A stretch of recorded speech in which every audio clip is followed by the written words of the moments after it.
Sir ఆయుధ పూజతో సిద్ధం అవుతున్నారట మాజీ సీఎం గారు. దసరా ఆల్రెడీ రోజు వచ్చారు కదా సార్. అక్కడి నుంచి మొదలవుతుందట. వంశీ గారు వంశీ గారు ఆయుధాలు ఒకసారి నా టర్న్ వచ్చేసరికి టైం అయిపోద్ది, మీరు ఒకసారి చెప్పరా? ఏం ఆయుధాలు? మీరు మాట్లాడండి అరుణ గారు. ఓకే, అరుణ గారు రెస్పాండ్. ఏంటి చాలా హుషారుగా ఉన్నారు? లేదు సార్, ప్రసాద్ గారు వైసీపీ ఆయుధ పూజ అనగానే నాకు టక్కమని మైండ్ లో కొన్ని స్ట్రైక్ అయినాయి సార్. నేను ఆయన్ని ఏమనట్లేదు, ఇది జస్ట్ ప్రసాద్ సార్ నాకు జస్ట్ స్ట్రైక్ అయింది చెప్తున్నాను అంతే. చెప్పండి.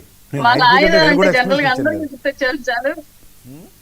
నేను కూడా చెప్పాను కదా, మా ఆయుధ పూజ అంటే ఏ ఆయుధాలకి ప్రజలే ఆయుధాలు, ప్రజలను ఎలా సమాయత్తం చేయాలన్నదే చెప్పాను తప్ప నేను ఇంకే కత్తులు కటార్లు ఉంటాను అడిగి చెప్పలేదు కదా. లేదు సార్, నేను మిమ్మల్ని అనట్లేదు సార్, అసలు ఇది ఎవరినైనా టాపిక్ కాదు. అనక్కర్లేదు. జస్ట్ అలా అనగానే నాకు మైండ్ లో కొన్ని స్ట్రైక్ అయ్యాయి, వాటిని మాత్రం చెప్తాను. జనసేన పేరల పెద్దలకి వీక్షకులకి మీకు నమస్కారం సార్. మొదటగా వైసీపీ ఆయుధ పూజ అనగానే ఎవరికైనా స్ట్రైక్ అయ్యే విషయాలు మొదటగా గొడ్డలి, కోడి కత్తి, గులకరాయి, కారు టైర్ స్ట్రైక్ అవుతాయి సార్. స్టేట్లు ఎవరికైనా ఇవే స్ట్రైక్ అవుతాయి. ఇది మాత్రం మీరు నన్ను ఏమి అనుకోవద్దు. జనరల్ గా ఒక నార్మల్ ఓటర్ గా మైండ్ లోకి వచ్చి చెప్పాను అంతే. కానీ నువ్వు అన్నది కరెక్టేనమ్మా. కానీ ఒక చిన్న సబ్మిషన్ ఏంటంటే, మొన్న పులివెందుల ఎలక్షన్, ఒంటిమిట్ట ఎలక్షన్లో అవి ఏమైనా ఎక్కడైనా కనబడ్డాయి దండాలు పెట్టడం తప్ప. అంటే కేవలం అభియోగాలు మాత్రమే మోపారు అన్నది మాత్రం వాస్తవం. ఇప్పుడు మాటలు 4 ఆయుధాల అభియోగాలు కాదు సార్, అవి ఇంకా తేలుతూ ఉన్నటువంటి విషయాలు సార్. పులివెందులో కనిపించలేదంటే హ్యాపీ, మార్పు చెందిన మనసు పొందాడని చెప్పేసి నేను కూడా హ్యాపీగా ఫీల్ అవుతాను సార్. ఎప్పుడు మారే ఉన్నారు కానీ అభియోగాలు మాత్రం మోపబడ్డాయి. పులివెందుల రాజకీయాలు ఇలాంటివన్నీ నేను ఎప్పుడు మాపాను సార్. నేను అందుకే నాకు ఆ 4 స్ట్రైక్ అయ్యి అన్నాను, వేరే ఇంకేమీ నేను యాడ్ చేయలేదు. స్ట్రైక్ అయిన దానికి నేను కూడా యాడెడ్ ఫ్లేవర్ ఇచ్చాను. Okay okay okay okay continue sir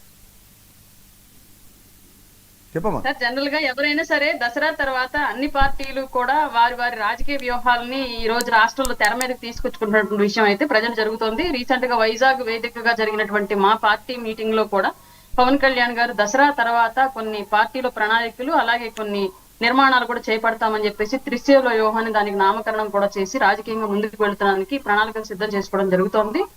రాబోయేటువంటి స్థానిక సంస్థల ఎలక్షన్స్ కూడా ఇది ఉపయోగకరంగా ఉండిద్ది అని చెప్పేసి అన్ని పార్టీలు కూడా సన్నద్ధమవుతున్న విషయం సార్ క్లియర్ గా. ఓకే, సో ఆయన పార్టీ పరంగా బలోపేతం చేయడానికి, కూటమిని ఓడించడానికి ఆయన ఏ పూజ చేసినా ఏ అడుగులు వేసినా సరే మోర్ యాక్టివ్ అవుతారు.